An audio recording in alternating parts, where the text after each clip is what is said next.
Is that post-mute? Yeah, all right. Hi, everyone. Welcome. I want to introduce Grug. He's going to be giving a talk on the art of defiling, which is basically It's defeating forensics analysis. I'm going to be using implementations on Unix file systems. However, these techniques are applicable on just about any operating system. excellent. Please turn off your cell phones and all the distracting devices. Otherwise, he's going to answer them. All right. So as we've said, this is the art of defiling, defeating forensics analysis. I'm the Grug. The basic agenda for today is I'll do a brief introduction about myself, some of what I do, and why you should give me money.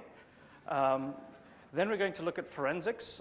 It's important that you actually know something about the methodologies and processes behind forensics so that when we start looking at the attacks, you understand where the forensics process breaks down. Then we're going to look at some anti-forensics theory, like the broad strategies that you can use to implement anti-forensics attacks. And then we're going to look at some implementations, which is the anti-forensics in action section. Finally, there's a Q&A section at the end, and that's just buffer in case I really screw up on the times. However, if during the actual talk you have any questions, just shoot them out, and I'll try not to make too much fun of you. Okay, who I am, I'm the Grug. What do I do? I break forensics tools, actually. It's a lot of fun, and not too many people do it, so it's very easy. Forensics tools tend to be written by idiots. I understand there's some people from Guidance Software here, and if you want to talk to me afterwards, we can meet in the parking lot. Why do I try and break forensics tools? Well, it started out about 4 years ago, or 5 years ago now, when I realized that there's a great deal of security research being done on just about all security technologies, except for some reason, forensics was this holy cow that no one would touch. It was viewed as sort of like it's only done by the good guys, the police and the feds. Well, okay, good guys to some anyway. But it was viewed as being done by the sort of law enforcement people, and they were either too stupid for us to worry about having to do it, or it was sacred and it didn't deserve any close scrutiny. And as a result, it's basically allowed to exist in this microcosm where there's no aggressor looking at forensics tools. So there's tons of bugs. In particular, there's a lot of format string bugs in EnCase. Sorry, did I say that out loud? Okay. So we're going to do a quick and very, very rapid lightning tour of forensics. By the time we're done, everyone will have their head spinning a bit, but you should have the basic idea of how a forensics investigation is conducted. So this is our lightning tour. We bust out some random shit about forensics. Then we look at the digital forensics process, which we're going to be using the FBI-derived version, which is basically broken up into 5 parts. We'll look at how they're actually unified, but essentially we've got acquisition, preservation, identification, evaluation, and presentation. When we come to look at the anti-forensics principles, we'll be looking at how we can attack each of these phases and where the forensics process breaks down at each point. And then finally, we have a conclusion of some sort. Okay, so the general idea behind forensics is it's supposed to be in some way like the scientific method. So you come out and you come up with a hypothesis, and then you develop tests, and you test your hypothesis, and at the end you know whether you've come up with a valid hypothesis or not. So usually it's something along the lines of, is this guy in possession of child pornography? We say yes. We can search his computer. If we find child pornography, we can say we have now proven our hypothesis. And if we don't, then we can probably slap him in jail anyway for something else. I have a bit of a pet peeve because people always talk about forensics analysis rather than forensics investigation. There's actually a difference. Analysis, as is conducted in the usual police world, is where the forensics officer is basically just a pure technician who works on any number of cases where they just give him a chunk of data and they say, find the evidence, and he finds it. He generates a report with the evidence and possibly an opinion, and he hands it off to someone else, and that person conducts the actual investigation. In the forensics world, what tends to happen, in the digital forensics world, what tends to happen is you have the investigator is also the person who does the forensics analysis. So he gets called in to do first response. He gets called in to do the incident response stuff. He has to do the acquisitions himself. He has to gather all of the data. He has to look for the evidence. He has to apply his own technical knowledge. And then from that, he has to extract all of the evidence, extract all of the stuff that's going to be relevant to his case. Then he has to build his own case, and then he has to decide what to do with it afterwards. So as a result, you get people who are less trained in the specific technical areas than they are in the vast procedural stuff surrounding all of that. So they can't actually specialize heavily in the technical areas. And when it comes for us to attack the forensics process, this is quite useful. So we know that the guy isn't very, very technical. He's probably really, really boned up on how to write a good report, which is, of course, one of the major things, which is the chain of evidence. So a huge part of forensics is actually all this legal bollocks. So they have a chain of evidence where, like, we acquired the disk on this date from this machine. These are the serial numbers. We conducted our acquisition where we created an image on this date. This is the hash sum. So-and-so was in possession of the disk at this time. Then we pass on. It's boring as hell. And the only reason they do it is because when it gets to a court case, they tend to attack this sort of stuff rather than the technical stuff. So anyway, forensics analysts, they're not very good. So the basic outline of what a forensics analyst is going to be doing, or a forensics investigator, is these three things. He's going to be doing data capture. This is where he tries to get absolutely everything that might have some relevance to his case. So depending on what he's looking at, this could actually amount to terabytes of data. The idea is you go out and you grab everything that could be relevant, and then you winnow it out later. Then you do your data analysis phase. This is where you take all of the crap that you've gathered up, and you try and figure out what's actually useful. This is usually the most interesting and technical part of the forensics analysis process. So this is usually what we're going to be looking at when we look at attacks, even though necessarily it's not the most effective in terms of staying out of court, or out of jail, as that may be. And then finally, you have to do something with it. So forensics investigations are conducted for a purpose, right? You don't just kind of randomly show up and go, I'm going to image this disk. It's always done to answer some sort of question. Were we hacked? Is this guy a pedophile? Is this related to some sort of drugs charge? Are these people terrorists? You're always actually conducting an investigation. You're trying to find something out. And once you're done with your forensics process, you should have a deliverable of some sort which addresses the investigation. So that's our final phase. The FBI makes it a little bit more complicated and uses big words instead. So the acquisition and preservation phase are actually the data capture phase. So this is where you acquire your image and where you create a hash sum, where you try and freeze it in a state so that you can verify it hasn't been altered during the analysis process.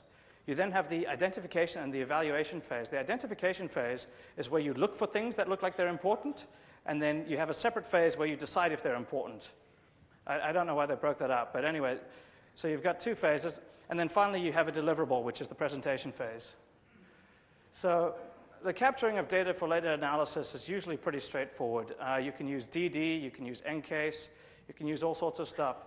And there's data that's stored in a variety of different areas. So there's volatile and non-volatile data. The volatile data is things which is pretty ephemeral, such as memory and network traffic. Unless you're actually prepared before you begin your investigation, you're going to miss this stuff. So usually the stuff is missed, right? Usually people don't say, this box is going to get hacked, let's get it ready for the investigation. They come along a few months later and go, oh shit, this box was hacked, let's have an investigation. As a result, they tend to go after file system content. File systems are great. Like, everything gets stored on the disk. You can model the activity of the entire system. You can figure out what's going on. In theory, file systems are brilliant because they've got all the information there. What we're going to see is file systems are not trustworthy. They're as reliable as any log file that's written on a local disk in a non-encrypted form. Okay, so if we're doing our acquisition phase, this is where we begin our chain of evidence documentation, where we say we've captured and blah, blah, blah, and hash summed, and it belonged to so-and-so, and we found it in this condition. Next, we create a bit-level copy. So all of our analysis is actually not going to be done on the hardware itself. It's going to be done on a copy of the image. So actually, when I teach the forensics course, I teach people to do it on a copy of the image. That way, when you fuck up, you still have the original copy to go back to, because you probably will fuck up. The bit-level copy means that if it can't be read by software, by the disk imager, it's not going to end up at a later phase. So we can basically ignore all of that like electron microscope crap, because that's not an issue unless you're facing the feds, who really, really care about it. Anyway, your preservation phase, very simple. You copy, you hash sum, and you write down when you found it, right? So labeling is pretty important at this stage. You also begin your analysis documentation. This is where you start writing down the hash sums that you're going to be looking at and so on. And of course, you continue your chain of evidence documentation. So if we look at the identification process, it basically goes like this. We start out with a bit stream, which we feed in at one end. We then convert our bit stream into some sort of file system representation. Our file system gets extracted and converted into files, and if we're lucky, we get the evidence.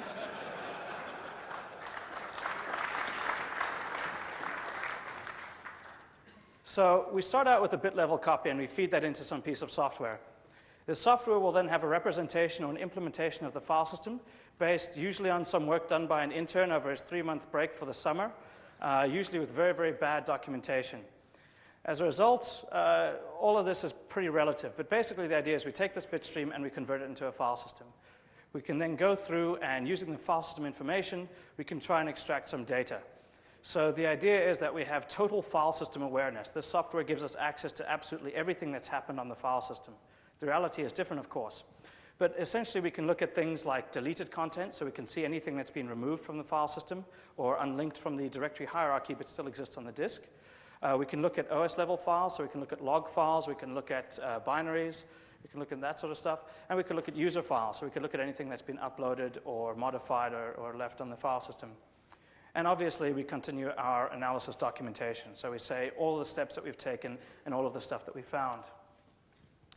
Now, once we've gone through and we've extracted all the deleted content and we've looked at all the log files, we've pulled everything together, we will then do our evaluation phase. So we'll have our overall concept of what the investigation is about, and we will feed in all of this evidence or all of this data that we believe is relevant, and we will try and figure out whether it actually is relevant, where it's particularly useful to our investigation. Occasionally, we'll find out that we need more evidence, that we need to go back and do our identification phase again, possibly targeted in a different region. So the identification and evaluation stages are actually iterative. You repeat them until you're done. Once we're done with this, of course, we've now finished our analysis documentation, and we can present our evidence. Usually, we present our evidence to a prosecutor who will then say whether we're going to take it to court or possibly we'll be doing it for an employee or a client, and we'll just give them a document telling them what happened or what we believe happened. So it could be an employment tribunal, it could be a client, it could be anything. And at this point, we can conclude our chain of evidence documentation because we've handed everything over. So that's it. Forensics is pretty procedural. It tends to be fairly strict in how you do things. They tend to be very strict methodologies, mostly centered around documentation and making sure that you're doing repeatable steps that don't modify anything. We've gone over the 5 phases: acquisition, preservation, identification, evaluation, and presentation. We've got a thorough understanding of them. And the idea with the forensics process is, of course, that it's reproducible. It's like anything scientific. If one person can do it, you could take all the steps that they followed and conduct it in a different laboratory and achieve the same result. So that's why usually the defense and the prosecutor both have forensics analysts go over the disk to come up with their own information. So we're now going to look at how we can break this process. So this has been my personal motto: reducing the quantity and quality of forensics evidence since 1999. Okay, brief introduction. So we're going to go over problems with forensics, and there's a lot of them. We're going to go over how we can attack the process, and then we're going to look at the broad strategies that we can use when we're attacking the process. So the idea of anti-forensics is you want to mitigate the effectiveness of a forensics investigation. And there's any number of ways you can do this, but primarily you want to do it by making sure that any evidence found is irrelevant or useless, or preferably no evidence is found at all. So we'll look at different ways that we can make that happen. There's various different people who use it. The one that's most famous is, unfortunately, pedophiles. These people are disgusting, and they're actually quite advanced and technical with how they go about doing their stuff. I've heard some pretty crazy stories about the lengths that they'll go to hide data, but anyway, we'll skip all of that. Hackers, we're interested in hackers. Most of the people who hack for a living or who do it professionally don't need to worry about this stuff. They probably have a statement of work which keeps them out of trouble, or occasionally they wander a little bit out of scope, and this might be useful. There's actual hackers. We'll look at why this doesn't make sense for actual hackers, because they're usually so elite that they're never going to enter the, well, I'll get to that in a minute. But basically, anyone who gets caught by forensics is an idiot. Okay, and then finally there's dodgy employees who occasionally try to do stuff and then cover it up. Usually they don't know what the fuck they're doing. They're white-collar criminals, and they'll delete their Access spreadsheet or whatever, and then it gets recovered, and they freak out and confess. And there's also Al-Qaeda. Al-Qaeda is apparently quite sophisticated in their anti-forensics techniques. I've only heard via hearsay what they're doing. Apparently, they're using my stuff, which is pretty lame because it's several years old. I don't release the good stuff. So they're using public techniques, basically. So they're obviously not very impressive. Okay. Digital forensics. All right, let's look at the problems. Number one, digital forensics analysts have a very short amount of time. In the UK, for instance, the average investigation time is 2 days. That means you have 16 hours to conduct an analysis of possibly a 250 gig hard drive. These days, you could have a 400 gig hard drive. So from an attacker's point of view, if you have an attack that requires 17 hours to discover, you win, right? They spend the first 16 hours, they find nothing, and day 2, they have to move on. It's over. So this is a good thing for us. We have to remember that, like, the people that are doing this are under immense time pressure. In the UK, there's an 18-month backlog for cases, right? So if your hard drive gets seized, you're not going to see it for the next 2 years. Okay, the other problem is they're short on skills. Forensics departments in the police forces are viewed as cushy jobs and rewards for people who've done their time. So you put in your years on the force and you get rewarded with a place on the forensics team. All you do is sit around and push buttons in front of a computer all day. The joy of this is that the good cops who tend to make it here are good cops. They're nice people, but they're not really technical. It's not really their skill set. So they go on a couple of training courses, and they learn how to be forensic certified, and they know how to press buttons, and they know all the procedural steps that they need to take for a regular investigation. But they don't actually know how to do digital forensics. Okay? They know how to use a piece of software, which brings us to the next point. They are slaves to the tools that they use. These people don't understand file systems. They understand EnCase or the forensics toolkit or whatever it is that they're using. They don't know what the hell they're doing. They know how to push buttons and generate reports. This is great for us because if we can defeat their tools, we can defeat them. It means that all we have to do is find one bug in their tools that will prevent them from discovering stuff, and we can use this for years. No one's going to find it. I mean, I'm the only person speaking on this stuff, doing the more advanced file system specific attacks, and I don't release the good stuff because I know it's going to get fixed. So forensics tools have bugs, right? They've got really, really big, glaring, huge, ugly bugs. And they come into two different categories. So the first one is the traditional bugs that we're familiar with, such as the buffer overflows that you'll find in TCT and the sleuth kit, the various different format strings that you can use with EnCase, and so on. These are bugs that allow you to directly attack the forensic software that's being used. So a while ago, there was a buffer overflow in file with certain ELF binaries. This sort of thing is pretty classic as an attack platform. Usually, though, it's not the best way of evading detection, because if the guy's software keeps crashing, well, EnCase crashes all the time, so you might get away with that. But if the guy's software keeps crashing, there's a strong chance that he's just going to take the image and ship it off and have someone do analysis under a debugger. And if they debug their software and they look at your file system with the dodgy stuff on it, and they find out that there's a buffer overflow and that you're trying to exploit them, you're going to, one, kill the bug, and two, get captured, or at least be identified via your technique. So it's not a very, very good approach. Much better, I believe, is going after the file system implementation bugs. So when these people independently implement their own version of the file system software, they usually fuck up in a few ways. And the ways that they tend to screw up are, we'll look at how we can find them, but they tend to be pretty basic stuff. Like they will look at implementing just a very, very broad spectrum of the file system, and they'll skip a lot of the details. So as I've been telling people, the basic problem you'll have with a forensics tool is that you've got two options. You can either create a forensics tool that understands one file system very, very, very well, or you can create a forensics tool that understands more than one file system. And that means that you have to come up with a unified approach to file systems, which means that you lose detail. And when you lose detail, you lose data, and when you lose data, you lose evidence. So there's a lot of file system implementation bugs. We'll be looking at those with open source tools in a minute. So when it comes to attacking the forensics process, the important thing to remember is forensics is it's a security technology. It's just like anything else. You can attack it and you can study it in any way that you could attack and study a firewall or an IDS system. And it's as vulnerable as everything else. It's not magic just because the police use it. It's just It's the same stuff that everyone else uses, only applied slightly differently. The great thing is, because there's so few people actually looking at it, there's a whole lot of bugs. Halvar's analogy of a pond that gets overfished applies very well in this case. So what you have is a pond that has been underfished. There's still a lot of big, juicy bugs out there. Okay, so we're going to look at attacks for each phase of the forensics process. So the easiest one is attacking data capture. So we've got a couple of pretty basic stuff. The first one is don't arouse suspicion. Right? If it doesn't look like you're doing anything dodgy, and if it doesn't look like you're crashing the system frequently, and you don't actually get the system administrators to start poking around, you can skip the entire forensics process. Right? So this is the simplest thing you can do. Just use a decent rootkit. Make sure that you don't start overwriting things that are useful. Don't let the box go down too frequently, and you're okay. So the simplest step is actually to avoid the entire forensics process, and this is what most of the people out there actually do, is they try and be skilled enough that they're not going to attract attention.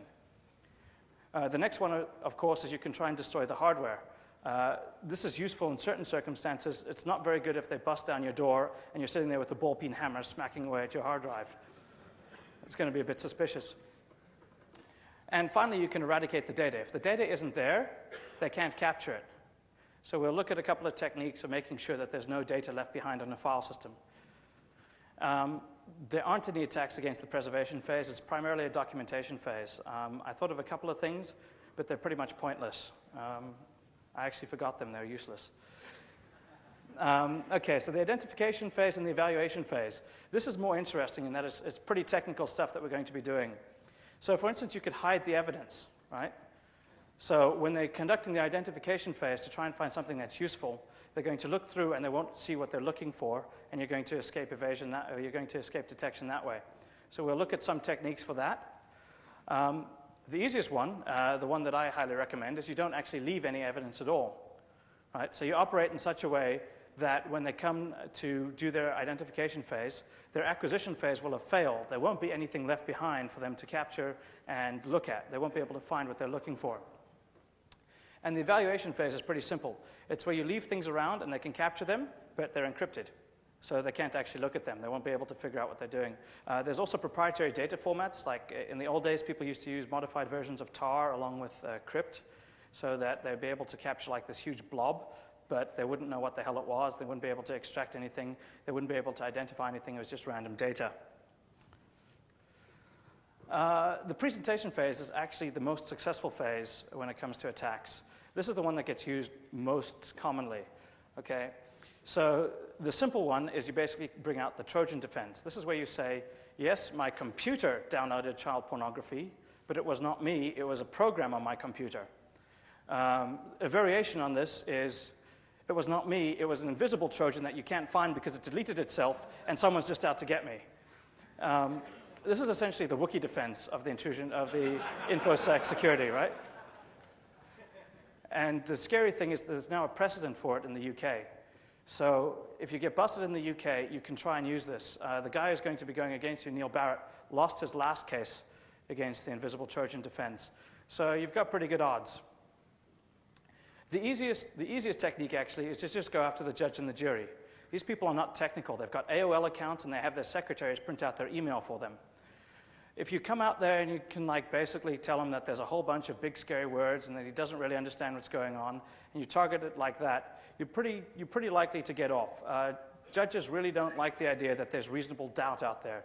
So if you can come up with something that sounds reasonable and raises doubt, you're probably going to get off. As a result, all of this forensics evidence that gets captured is usually irrelevant in terms of prosecuting the case. Usually the forensics evidence is used in terms of coming up with like the number of counts of an incident or something like that. It's not going to be what they rely on to get a conviction. It's going to be what they use to get a conviction for 15 counts rather than 3 counts. Most trials rely on confession. All right? Cops are very, very good social engineers. So there's one I know in the UK who says, I'm a salesman. My job is to sell people jail sentences. So he will sit around and he'll just talk to people, and eventually they'll confess to what they've done. This happened to a friend of mine where he got busted. This is the Whitechapel 1. He got busted for attacking a tsunami site by putting in ... in the URL and trying to escape back up a level. And they decided that this was an attempt at an SQL injection, and that because he got a 404 page back, he had access to the system. Okay, they're prosecuting this, and they can't believe while he's fighting it. The one cop said, it's an open and shut case. He admitted to putting the ... in the field. All right? So these guys are not very bright. They don't actually understand what they're looking at. So you've got a reasonable chance of getting off there as long as you don't tell them anything. So understanding the forensics process and some of its weaknesses, we can now look at broad strategies, right? And the broad strategies are pretty simple. It's data destruction, data hiding, and data contraception. In principle, the only thing we need to remember is data is evidence. So anytime they get a hold of data, it might be used as evidence against you. So the trick is to minimize the amount of data that they have access to and to minimize the value of that data so that they can't actually use it in any way. So let's look at data destruction. Data destruction is actually a little bit more complicated than it sounds. Like simply, I'm sure we're all aware that simply using RM or something else to delete a file is ineffective. It only removes references to that file from the directory structure. It doesn't actually remove the file from the file system. It remains on the disk. So there's actually two areas of that file that we need to worry about when we're deleting. The first area is the user content. That's the actual file content that we've created. So we need to make sure that that's gone. Then the second stuff that we need to worry about is all the metadata about that file, such as the times, the owner, the permissions, and the references to it from the directory structure. So we need to make sure that we thoroughly eradicate both of these sets of data. We have to get rid of it completely. We have to get rid of it so completely that they can't tell that it was actually deleted, which means that we have to make sure that when we delete something, it looks like it never existed to begin with, rather than that it was simply overwritten. We will look at how we can do that as well. One of the other techniques you can use, of course, is altering file system metadata. So you can alter the timestamps of files to bring everything back to prior to when an incident occurred. This is ancient stuff. It's been done since the early 90s on Unix, apparently at 0 day on NTFS, though. You can restore file systems to the pre-file state. This is what you want to be doing. You want to be making it look like the file system never had the file to begin with, which is usually quite difficult, particularly on more complex file systems. It's pretty straightforward on Unix because it's very simple. We'll look at the techniques that we do for that. End result, file systems are not secure. They're not trusted, and they're not a log of file system activity. You can trust them as much as you can trust syslog that's stored in plain text on the disk, right? No one over here is going to trust that after an intrusion, right? Okay. If you do, could you give me your IP addresses, please? Okay. So we can destroy things and make sure there's nothing there to be found. We can also hide things. But when it comes to hiding things, we have to be very clear on how we're going to do it. There's a set of requirements that we need to be aware of in order to come up with a good data hiding attack. So the first one is obviously it needs to be covert, right? If it's not actually hidden, it doesn't count as a data hiding attack. I had a friend who told me that his super elite technique was placing a dot in front of the file names that he wanted to hide. This is not a very covert attack. More reliable, of course, is exploiting bugs in forensics tools. So if we can find ways that tools don't work properly and we can find ways of exploiting those bugs, we can store things in an area that's invisible to the guy who's doing the analysis. This is what we want to do. We want to make sure that he won't even find what he's looking for because his tool can't look there. Unfortunately, like with all bugs, there's a lifespan. Fortunately, though, in the case of forensics tool, the lifespan is very long. So one of the attacks I'm going to talk about, RuneFS, I published the bug in, I forget when, frac something or other. It took them 9 months to fix the bug, which was a single line of source code that they needed to change. All right? So anything out there, it's not going to get patched for a very, very long time. As far as I'm aware, the other techniques I'm going to show you, I've been doing them at Black Hat for about a year now, and they're still unpatched. Right? So these attacks are really good in that you're going against people who don't understand that security needs to be fixed. Okay, so we got bugs that we can exploit. We've got covertness, but we also need reliability. Right? We want to be able to put our data in and then get it back out again. if we wanted to put it in and maybe we don't get it out again, we'd be looking at a data destruction attack, right? We'd be looking at some way of eradicating it beforehand. Okay, so we need it to be reliable. We don't want our data to disappear. We also need it to be secure. We want to make sure that no one's going to be accessing it except us, and that the only way that we're going to access it is with our specific tools. And finally, we're not stupid, so we're going to encrypt. So before anything hits the disk, we make sure that it's encrypted. So even if it's not covert enough, they fix the bugs, and, well, we can skip reliability. Even if they actually do find it, they can't do anything with it because it's encrypted. All right, so I've come up with a methodology for how we can approach data hiding. Ladies and gentlemen, I'm here to talk about fisting. Fisting is the file system insertion and subversion technique. So fisting is inserting data into places it doesn't belong.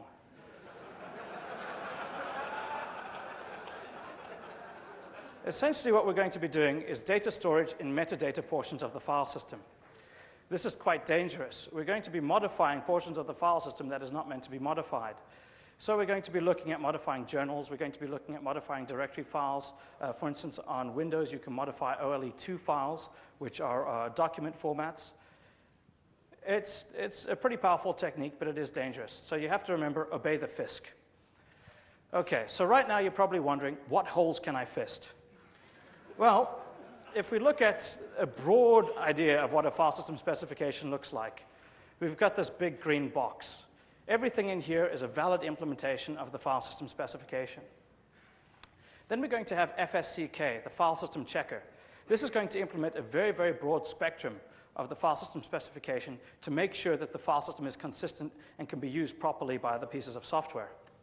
Then you're going to have your forensics tool, which is going to implement a subset of the file system specification because that's all it needs to do. But it's also going to overlap a little bit and implement some stuff that isn't in FSCK, such as access to deleted content. And then finally, you're going to have the kernel.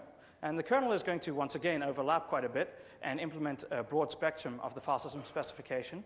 And it's going to implement things that the other tools don't, such as allocation for new files and writing to disk and so on. But as you've noticed, you can fist here.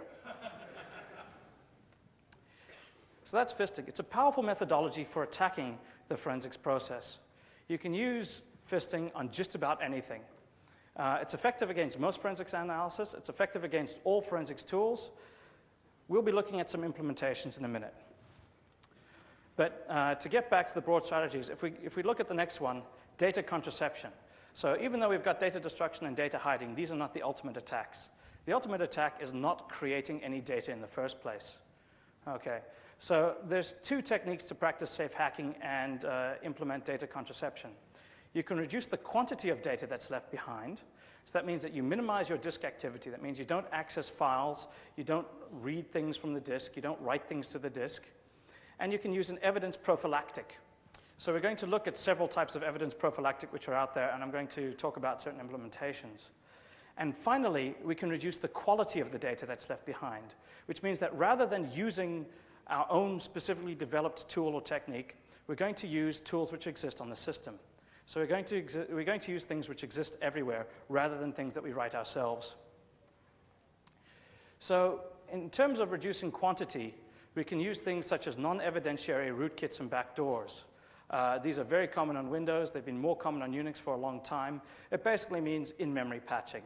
This is something we're all familiar with, kernel-level rootkits that hop straight into memory through devkmem or however they get there. It means executing binaries straight in memory. So rather than creating something, uploading it to the disk, and then executing it using the kernel's file system execution, rather than using the kernel's binary file execution implementation, we're going to use our own. And that's fairly easy to do. I wrote ulexec in a weekend, so it's not very difficult. In terms of using scripting, this is really straightforward. I'm not sure why more people don't do it or whatever. But basically, all scripted interpreters accept standard in for input. So why should we bother uploading our file with all of our script commands to disk and then executing it there when we can fire up the interpreter and then paste the entire script in over standard in, right? In this case, it's going to execute purely in memory. It's going to be compiled on the fly by the interpreter, and it's going to be run from memory rather than written to disk, so there's nothing left behind. All right? Who's that? There's always one. Okay. So in terms of reducing the quantity, we need to be aware that there are several different ways that we can use an evidence prophylactic. And basically what an evidence prophylactic does is it prevents us from interacting directly with the operating system. It provides a sort of protective sheath or a layer around us so that we can operate in a safe environment in a sort of shim. So the ones I'm going to talk about are IUDs. IUDs are, So IUDs are inter or intra-user land devices. So these are things which allow you to interact with the memory space almost without the operating system interfering. It's a piece of code that you have that will execute a sort of virtual memory environment or a virtual machine that you can execute in there. The usual ways of implementing this are process puppeteering, such as MostF or CoreSDI's Impact. The Meterpreter is similar. There's private stuff as well out there. But basically what you do is you have a virtual machine that's executing in memory. It does what it needs to do. It never interacts with the disk. It provides a wrapper so that you aren't calling system calls directly, so that you don't need to use execve, you don't need to use fork. It's going to wrap all of this stuff for you and limit the amount of data that gets left behind in the machine. In terms of reducing quality, we've already talked about this a little bit. Basically what you want to be doing is using common tools. Common tools reveal very, very little about their purpose. So when I implemented my IUD, I used GDB as my backend. This meant that I didn't actually have to write any code other than a small amount of text to interact with GDB to create a process space. All right? And it means that we start doing things that are built from shell scripts rather than from C or from another compiled language, so that we can execute things via scripted interpreters over standard in and without writing anything to disk. So now we're going to look at some attacks. What do I have up there? Yeah, file system attacks gone wild, live and uncensored.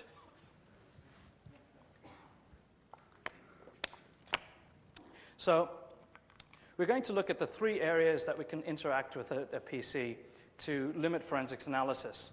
So the first area is actually below the file system. We're going to look at partition table attacks, how we can attack the way that the person using the forensic software is going to view the disk and the areas that they're going to be looking at. We're then going to look at attacks within the file system. So we're going to look at file system implementation bugs in forensic software and how we can exploit that. We're going to be using ext2fs as an example because ext2fs is really simple and I can explain it in about 10 minutes and you'll all be experts. And then we're going to look at stuff beyond the file system. So this is where we don't even touch the disk. So we're going to look a little bit more in depth at how we can do in-memory process executions. So deep disking, it came from below the file system. Deep disking is basically partition table attacks. So the partition table, as you know, exists below the file system.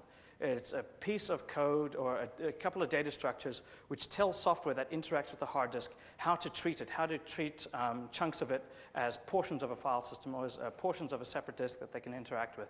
I'm sure we're all fairly familiar with the idea of partitions. The important things to remember, a partition table structure only has meaning for the software that interacts with it. And there's a limited number of software that interacts with it properly. So there's basically three things that we worry about. There's operating systems, so we need to make sure that when we modify it, we don't actually damage how the operating system operates. There's disk editors. Disk editors do quite a bit on the file system, but they're usually run once during system creation time rather than repeatedly. And we need to worry about forensics tools, which is obviously our end target. Okay, so these are pretty good attacks. If we look at the pros, they're file system neutral, which means that we can change the file system at any point in time and continue to use the attack. There are good attacks in the integrity of a forensics tool. So they actually attack it at a lower layer than the simple file system implementation. Usually forensics tools just dive straight in and they treat the partition table as something that they can basically ignore and they just start looking directly at the file system. This is great for us. Right? So file systems are usually heavily implemented and the partition tables are taken for granted. It's not all peaches though. There's a few problems. It's complex and dangerous to actually implement this stuff because you tend to be fucking about with your operating system. And it's a really good way of losing a lot of data. So these are not useful attacks in a post-operating system installation environment. So once you've built your system, it's too late. This is something you have to plan beforehand, which means that if you hack into a box, you can't really do this. right? You have to build it on your home system, or you have to repartition the box that you've hacked into, and that gets ugly. There's a high chance of data loss. Like if you make any mistakes here, or any of the software gets updated later down the line, like you get a patch in your kernel, and it starts treating your partition table differently, you stand a good chance of losing everything.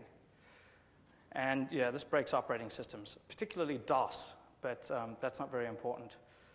So if we look at the partition table layout, I'm going to try and skip through most of this because it's a bit dry and these slides aren't very good. I should have gotten the dudes who did the NTFS talk to do my slides. The partition table is comprised of a number of partition vectors. These vectors contain up to 4 entries. Each entry is basically a start and a stop, or a start and a size, and you just calculate off of that. The first partition vector, which is the first entry, is called the master partition table. And after that, you have what's called extended partitions or logical partitions. It gets very irritating because they interchange extended and logical, and they mean different things depending on how they're used in context. Basically, this is what it looks like. The white bit is your master partition table, and it will have pointers to the other partition tables. The yellow bit is actually the start of your big blue arrow, and that's going to be your extended partition table. It will have a pointer to the pink bit, which will then have a pointer to the other color, which will then have a pointer to null at the end. So you basically follow a linked list where there's one entry that says this is a partition, and there's one entry that says this is how you find the next partition. That means that for each of these vectors, we actually have 4 empty spaces, right? Because we have 2 empty spaces. Out of the 4, only 2 are used. This is what our structure looks like. All the stuff with the XXX next to it is pornography. It's ignored. It's crap. You don't need to worry about that. This is for back when you actually had to store your disk image geometry on disk so that your operating system could interact with it. All the stuff that gets used is basically type, which tells you whether it's a swap partition or ext2 or NTFS or whatever. The number of sectors in the first sector. Active is a real old holdover. It tells you whether it's bootable or not. If you use grub or anything intelligent, it doesn't really matter that much. So anyway, that's our basic introduction to partition tables. If we look at some attacks, we've got, for instance, excessive partition tables. So we can have a very large number of partition tables in the linked list. The reason this is effective is most people, when they implement their partition table software, make an assumption. For instance, there will never be more than 80 partitions. They then create a fixed buffer for pointers to each of these partition structures, and then they follow the linked list one at a time. You can have extra extended partition table vector entries. So as we were saying, out of those 4 entries that get used, the first one points to an actual partition. The second one points to the next partition over, and there's 2 blank entries. We can obviously fill those entries in. We can use errors in table alignment, so we can have partition tables that don't start and stop next to each other. We can have gaps, right? Those gaps can obviously be excellent places for storing data, particularly if no one does any analysis to ensure that the partition table is sane. And as a subtle hint, no one ever does any analysis to ensure that the partition table is sane. And then obviously we can fist the partition table. So here's an assumption. There will never be more than n number of partition tables. Why is this invalid? Well, because we can create as many as we like, obviously. You're going to get one of 2 different types of errors. Number one is you're going to get a buffer overflow. I haven't actually found this to be the case. Usually what I find is that it errors out. It says something like, more than 80 partitions found, erroring out. That's not very helpful for someone trying to conduct an analysis. We can have extra extended partition tables, so we can have extra space that points to, we can have extra entries which point to new partitions. And when someone goes through and they're looking at it, if they make the assumption that only the first 2 entries are valid, they can find the space. Typically, forensics officers know about this attack. Actually, on Linux and on Windows 2000 and up, these extra partition tables will show up under your disk image. So it will actually see them and create partitions for them that you can access. Yeah. It can sometimes work. Usually it doesn't. People aren't that stupid. Errors in table alignment. Usually the assumption is that the sum of all partitions is accurate as the total size of the actual disk. That doesn't necessarily need to be the case. so we can create misalignments. We can actually cause buffer overflows and buffer underflows based on how all of this is treated, which I haven't found too many instances of that. It's usually been in really, really crappy, cheap shareware tools, so we can ignore that for a minute. We can actually create restorable logical partitions. This is a very, very popular technique amongst pedophiles. What they'll do is they'll create their disk image, and they'll take the very, very last partition.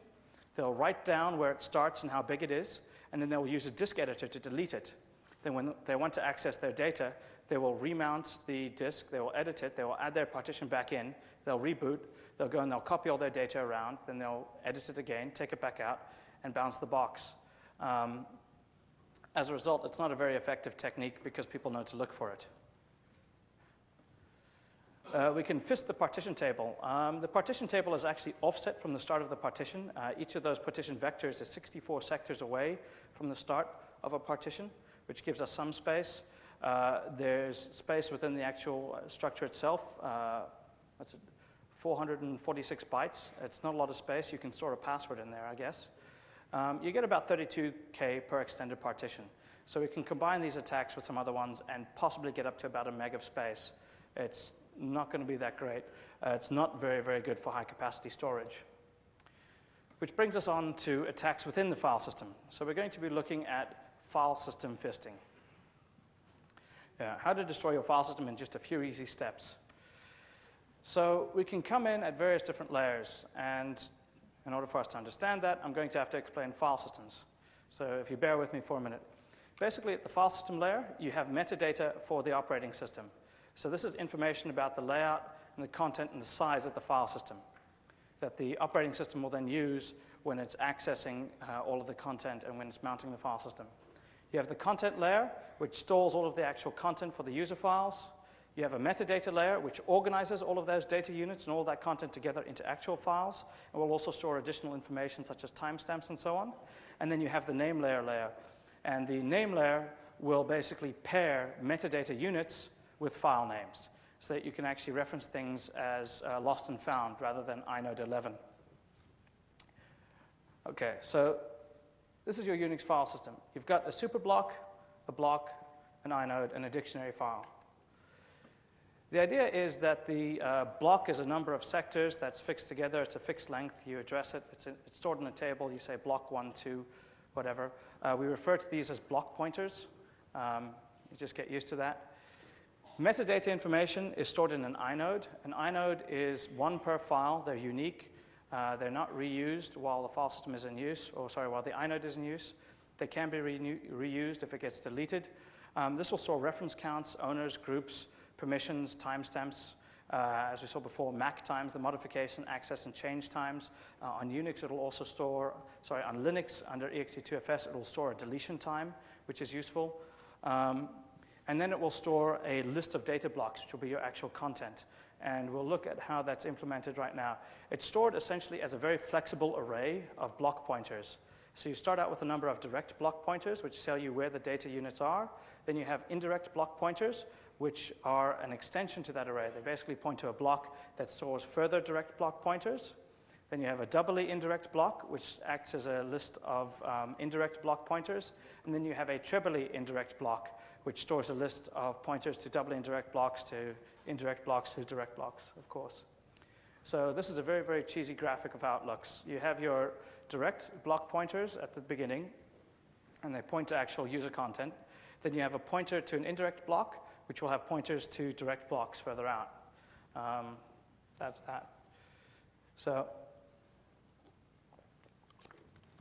this is how those inodes are linked to file names with directory files.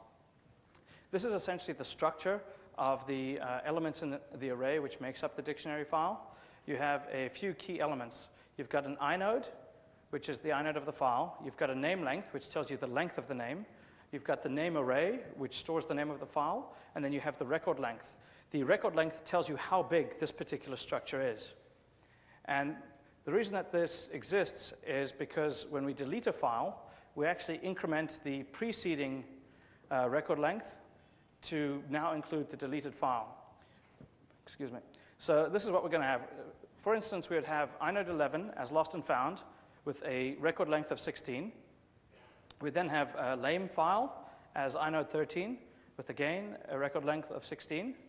Then some file with inode 12, and it would now have a record length of 32 because the deleted file over here is now no longer going to be accessible to the operating system.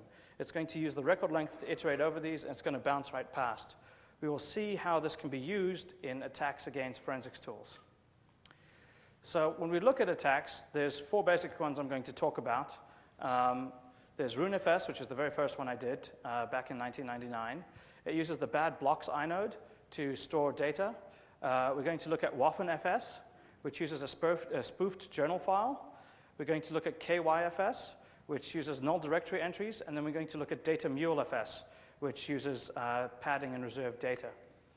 So the RuneFS basically exploited a bug in TCT where it assumed that the start of the file system, the start of the directory structure, which was inode 2, was the very first valid inode on the file system.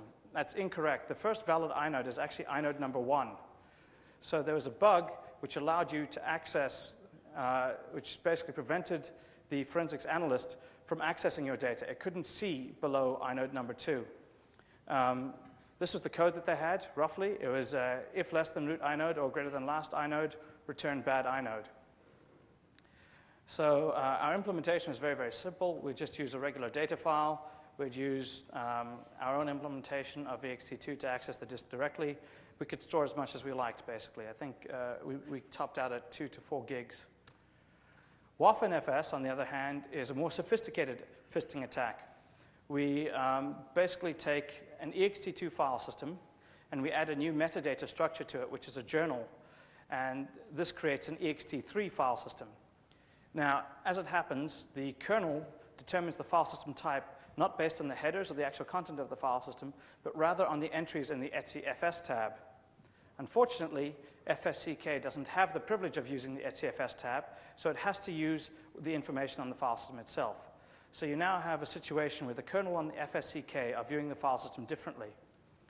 You then have these forensics tools which claim to implement ext3, but they actually only implement ext2. They treat the journal file as just some sort of unknown metadata structure that they'll do analysis on to see if there might possibly be stored inodes or something, but they won't look at it otherwise as a possible data store. As a result, you have a situation where these 3 pieces of software are treating the file system differently, and you can exploit that hole. Unfortunately, you usually only get about 32 megs, which is actually a huge amount depending on what you're trying to store. The next attack, KYFS, is kill your file system. I had a really bad time implementing this one, and I lost quite a bit of data by accident. It was 40 gigs worth of DVDs. Anyway, what we do is we utilize null directory entries. Null directory entries are basically fake deleted files that allow us to take up a block in a directory file without actually having any content that's visible to the kernel. So we create a directory entry which looks like this. We use an inode value of 0, which is a flag to the kernel to say, this is a deleted directory entry. We then set the record length of the directory entry to the size of a block. So we can take up an entire block with this record entry. We set the name length to 0, and we set the name to our actual data. So we lose, I think, 8 bytes of data storage space, and we gain an entire block. And the beauty of it is, you're not limited to doing this once per directory file. You can create as many of these together as you like. So you can actually create unlimited file system space for data storage. So the way that the kernel will look at the directory file is something like this. It'll have a directory pointer, which will point to the beginning of the block. While that pointer is less than the end of that block, it will simply add the directory, the current directory entry's record length. Then, if the inode value is 0, it will loop to the next one. This is pretty simple to get by. We set our inode value to 0 and our record length to 1 block. The forensics tool code, on the other hand, will specifically look for a deleted inode value, and then it will look for a name length to indicate there's a name to extract. So there's no points for figuring out how we can bypass this one. Okay, so that was KYFS. The next one is DataMuleFS, which is similar to a drug mule in that you force data into something and then you extract it later. You basically use metadata structure, padding, and reserved areas for data storage. Now, on all file systems, they'll have some areas left over for future expansion, except on NTFS where they fucked up and they ran out of space and they had to do some side stuff to create extra area. What this allows us to do is use the reserved space, which is not going to be touched by the kernel or by the file system checker or even by the forensics tools, because they're going to ignore this. They're going to be looking for the actual data. They're going to be looking at MAC times. They're not going to be looking at the reserved space in that inode. This is a beautiful technique. Unfortunately, it got publicized by some people, so I had to make it public. It was very, very effective, and it still remains so because there's no really good tools out there to detect this stuff. If we look for the amount of space that we can get using this attack on ext2, we see that the superblock will give us 759 bytes of space. A group descriptor will give us 14 bytes of space, and an inode will give us about 10 bytes.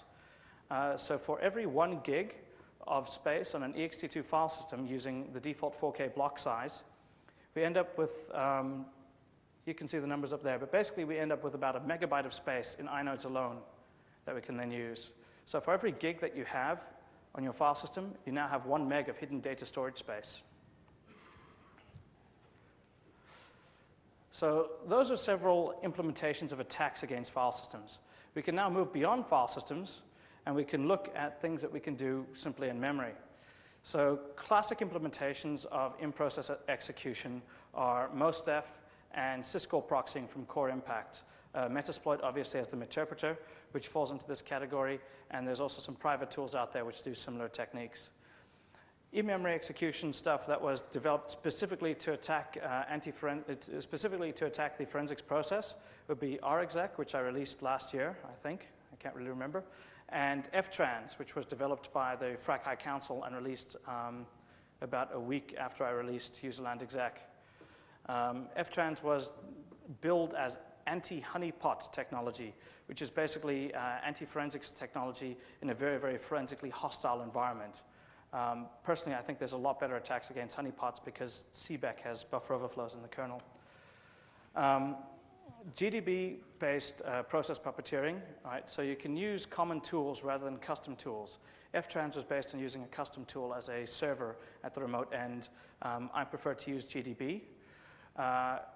You can use shell scripts rather than custom tools again. As a result, you minimize the amount of stuff that you have to upload. You minimize the amount of disk activity that you need to generate.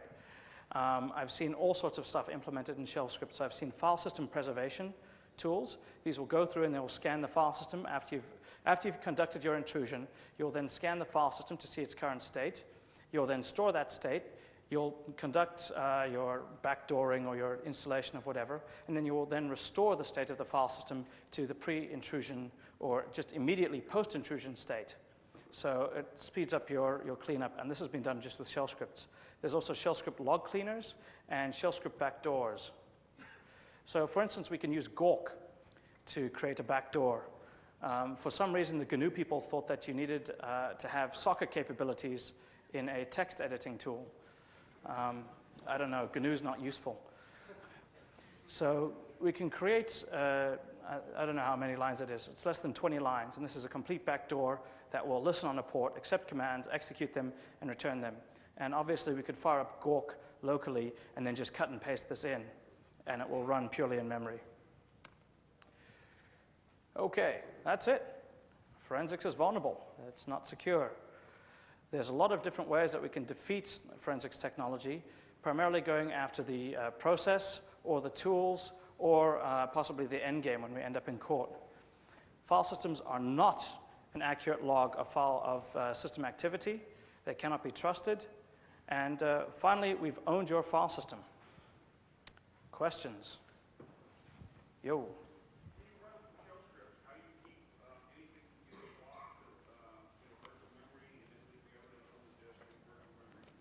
Only cracked boxes with at least 2 gigabytes of RAM.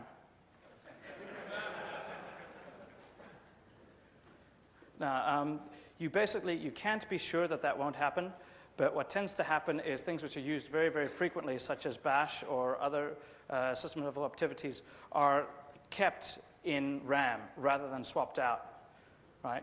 So as long as you're not using a huge amount of data, all of your code pages are going to remain in RAM, and your data pages are probably going to remain there as well. That's the probable likelihood. On the other hand, cleaning up the swap file system is actually very simple. There's just a bitmap at the beginning of the swap file that says which pages are in use, and you could go through and you could blank everything that's no longer in use. That's not too bad. Ew. Well, most of your tools are designed to line the file system, hide around the files and things like this, so that tools that rely on trusted file systems to report the existence of size of files.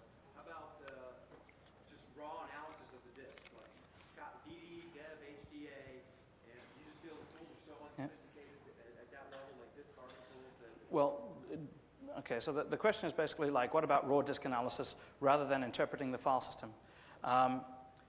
My answer would be, if you want to look at 80 gigabytes of hex in a hex editor, you're welcome to do it. But I think that your odds of finding something are actually lower than if you were to use a forensics tool. So once you use DD to create an image of the file system, you'll then actually need to use some sort of tool to analyze that file system and convert it into something that's actually useful, to extract the metadata and the data and to try and figure out what the fuck is going on. What I'm saying is that the tools which do that are poorly implemented and have a lot of bugs which are not being searched for and are not being addressed properly, which means that you can actually exploit those bugs to bypass the analysis phase. So you don't need to worry about people finding your stuff, even though they have a full DD image. That said, there are certain tools like Foremost which will ignore file system context and just try and extract directly the file content. The way that you can bypass that is to make sure that what you're storing is encrypted so that anything that's doing direct analysis will be looking at random binary data that it's not going to be able to determine is something malicious, random, or whatnot. Cool. Anything else? Yo.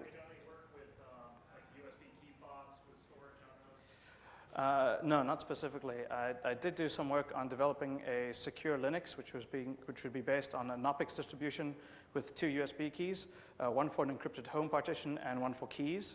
So you would basically boot up with both of them plugged in, then you pull out the key USB, and you could chuck that later to make sure that if someone were to capture your USB with the real data, it wouldn't be available for analysis. But I haven't looked specifically at USB.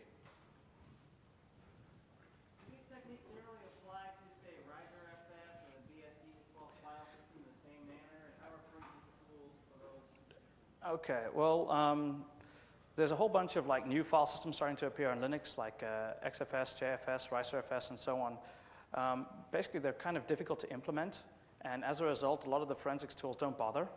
So one of the great ways of avoiding forensic analysis is if you use RicerFS. Most forensics tools don't support RicerFS, so I use it on all my home partitions. They're going to be stuck with strings and grep at that point. There's not a lot that they can do. In terms of BSD file systems are actually very similar to the ext2 file system. However, there are variations between the Solaris implementation and the different like OpenBSD, NetBSD, and FreeBSD. In fact, FreeBSD even has 2 separate implementations that differ slightly on disk. Interesting side note, actually, there's a really cool attack that just came out with Solaris 10 where they have something called extended attributes, which basically means that in every inode, there's a value which will be an inode, another inode number, which points to a directory which stores files about that, that file that you're looking at. As far as I know, no one knows to actually look there. So when I found this out like last year, I started telling all my friends, and you can actually use CP to do very, very effective data storage on a Solaris system, just because it now has support in the kernel for a cool data hiding attack that the forensics tools don't support. But yeah, like these attacks, the specific implementations won't work, but there's similar attacks that will work on other file systems. Cool. Anything else? Sorry, mate? I still can't hear you. How do you retrieve the data once it's stored? Well, you develop a tool that can both read and write. So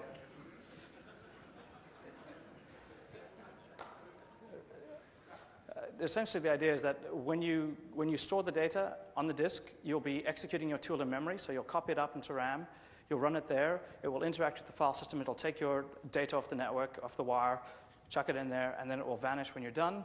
And then when you come back, you do the same process in reverse. So you load your tool up into memory, you access your hidden data area, possibly using a password to decrypt it first, and then you chuck it back out over the network, or you execute it in memory, or you do whatever it is that you need to do with it.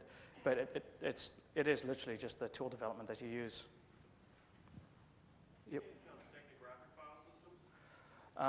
As far as I understand, they're no longer being maintained. The last one I knew about was Rubber Hose, which stopped at like 2.2.16 or something like that. It had some problems in terms of the implementation, and it also had some problems in terms of its assumptions to begin with. So the basic idea with Rubber Hose was that there was a partition with a file system that could have any of, I believe the number was 16, but there's basically multiple different views of the file system based on the password that you give it when you try and access it. So conceptually what you would do is you'd create several different views of this file system with several different varying layers of security. So the first one would just be like your basic pornography, then you'd have your bestiality, and then you'd have another one with whatever else. And what would happen is they would catch you and they'd start beating you and they'd say, give us your password, and you go, okay, you got me. Here's the password to my first partition.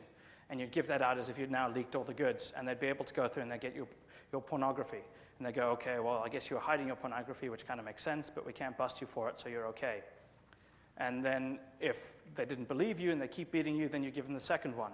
And they can now find your bestiality and go, well, he was probably really embarrassed about this stuff, so they won't prosecute. In practice, that doesn't tend to be very effective, particularly because if they're beating the shit out of you, you're going to tell them absolutely fucking everything as quickly as you can.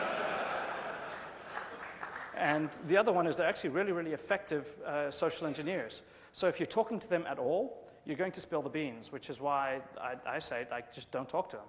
I mean, if you have no choice, it means they're beating you. Otherwise, you don't have to say anything. And I've seen these guys in action. They're absolutely amazing. Like, I was with some cops, and they rocked up to, like, we were at the pub and whatever. So 11 o'clock comes out. We get kicked out. We're wandering around. We find an Indian restaurant. The manager is outside locking the door. One of the cops rocks up. He starts talking to him. Ends out, the manager unlocks the store, goes back in, calls the chef, and he starts cooking up eggs for everyone and gets out more beers. I mean, like, he convinced the guy that what he wanted to do was reopen his restaurant and give us food. And he didn't even flash his badge or anything. Like, these dudes will get absolutely anything out of you, so don't talk to them. Yeah. Especially if you own an Indian restaurant. Anything else?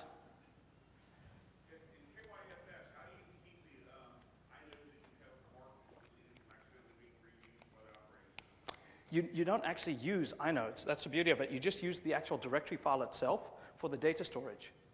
So the directory file holds your data, right? So unless they're doing thorough analysis on your directory files, they won't find the data at all. As far as they're concerned, as long as it doesn't contain a deleted file name, it's not interesting. So the analysis that tends to get done on directory files is more for information about files that used to exist rather than for a place of data storage.